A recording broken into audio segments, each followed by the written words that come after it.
Now, if you are getting from them various boons and then feeling so much of gratitude, remember the source of those boons, Arjun, is me itself. You worship me exclusively. Then your heart will get purified. The love of your heart must be undivided, which means your attachment should not be in anything tamasic, anything rajasic, anything sattvic. Some people get attached to just knowledge for the sake of knowledge. That is also an attachment. What does he mean by other gods? Anya Devata. This word Devata again has the limitation of semantics. It is used for Param Dev, for the Supreme Divine Personality. It is also used for the celestial beings. So we say in our Hindu pantheon, we have got 33 crore Devata, 330 million Devatas. These are not the supreme, they are celestial gods. Who are these celestial gods? They are performing administrative functions in the governance of God. So he has set up his administration. He believes in delegation that enables the souls to become responsible and qualified as well. So rather than do everything directly himself, he nominates eligible souls, they become the devatas, to discharge various functions in the maintenance of this material world. So you hear of Vayu Dev, the god of wind, and Agni Dev, etc., etc. Now, because the word devata is used there as well, that is what leads to confusion. So it must be clarified that he is not referring to the Supreme. Other religions also become confused. And they say that, you people have got so many gods.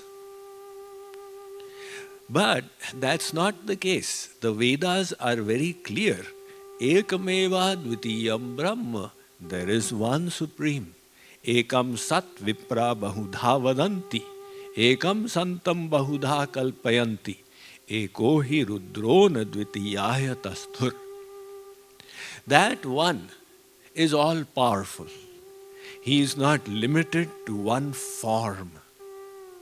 We see him as possessing the ability to be formless and take on forms. And not just one, but many forms.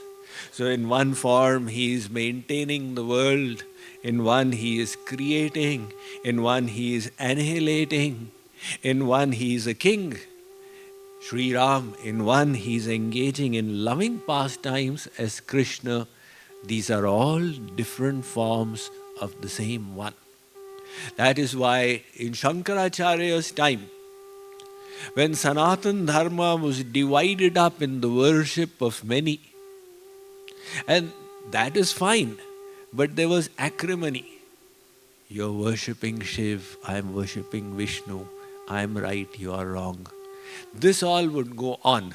So Shankaracharya, to unite everyone, he created Panchadevopasana, keep the 5 devs. That's why you find even today in the Hindu households, people worshipping the 5 different forms of the same one God. That is Shakti, Surya, Ganesh, Shiv and Narayan. So these are the supreme. They are not the devatas that Sri Krishna is referring to. These devatas, which he is talking about, are the celestials. Now, the celestials cannot bestow liberation because they are not liberated themselves. They can only bestow what they have, which is material powers, material boons. And those material boons they get the power to bestow it from God. Like for example, Indra, you worship him. They all have their systems of worship. You worship this way, to worship this Devi and that Deva. And they will bestow certain boons. But Sri Krishna says that what they bestow is by virtue of the power I give to them. One little child had gone with his brother to his grandmother's place. And grandmother said to both of the children in the morning, pray to God, go into the prayer room. They both went before Radha Krishna. And the little brother was praying, hey Radha Krishna, give me a teddy bear. The elder brother said, why are you praying so loudly? Are Radha Krishna deaf? He said, Radha Krishna are not deaf, but my grandmother is hard of hearing. I don't know if Radha Krishna will hear, but my grandmother needs to hear. She is the one who will fulfill it. So, Sri Krishna says that I am the one who gives them the ability to bestow the boons. One boy and girl, they had fallen in love.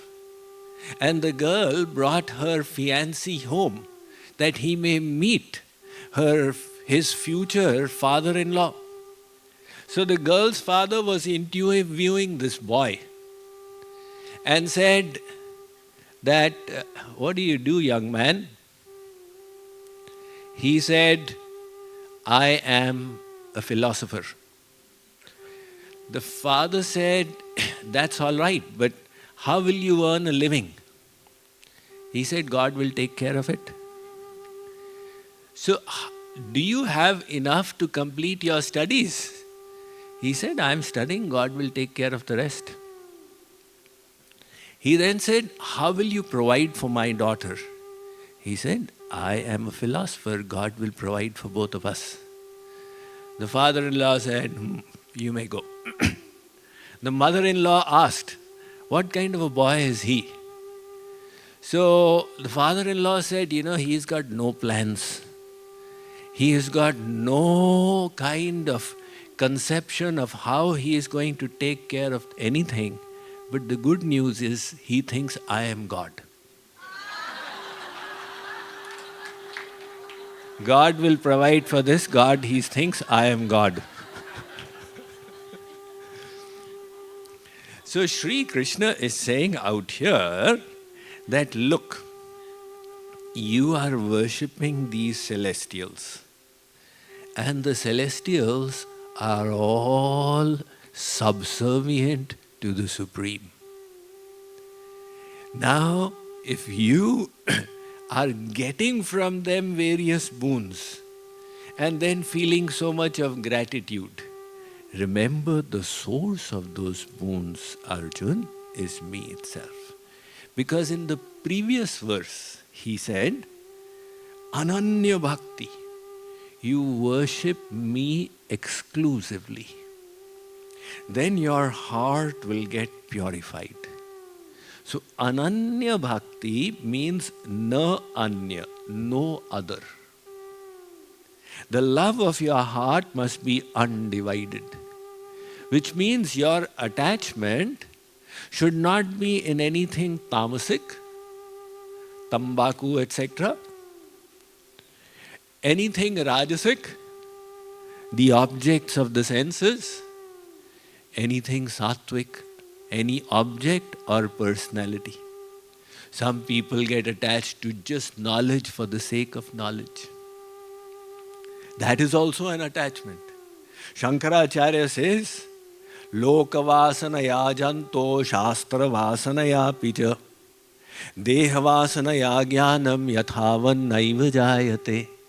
If you have dehavasana of your body, lokavasana for prestige, or shastra vasana, you will not get true knowledge. So shastra vasana, now this is a sattvic attachment. or sattvic personalities, this includes the celestials. So, if you wish to be exclusive, you will have to remove attachment to all of these. In the previous verse, Sri Krishna insisted, if you want me to maintain your Yogakshem, Arjun, you become exclusive. Otherwise, I will take care of you, but through the law of karma. As you do, so you shall reap. And when you become exclusive, I will intervene by my grace and take complete care of you. But now he is explaining further, exclusive means that you should not worship the celestials either. The one. Yatha taror moola nishechanena tripyanti tat skandha bhujopashakha pranopaharach yathendriyanam tathaiva sarvarhanamachyutejya. In the Bhagavad Vyas writes, if you wish all parts of a tree to be nourished, and this is important to understand philosophically, if you want all parts of a tree to be nourished, you don't need to go watering every leaf. You simply water the root. It will reach all the branches, twigs, leaves, flowers, fruits. Instead, if you water every leaf but neglect the roots, the tree will dry up. Likewise, you worship all the Dev, Danav, Manav, but neglect the source of it all, which is God. Then you have not done what is necessary to free yourself from the cycle of life and death, because your heart is still worldly. So, remember, Kabir ji says, Ab aaye is ek mein, dal patte phal phool. Kabira पीछे क्या रहा, पकड़ लिया जब मूल. अर्चिते देव देवेशे शंख चक्र गदा धरे. अर्चिता सर्वदेवास्युर्यतः सर्वगतो हरिः. This verse says, if you have worshipped that Mahavishnu who is holding in his four arms the Shankha Chakra Gada Padma, you have worshipped all the Devatas. Because your worship is distributed to all of creation, you have taken care of the source of creation. You just pay your tax in one place, the income tax. The government divides it amongst all the departments. And you take care of your duty towards God. It takes care of everything.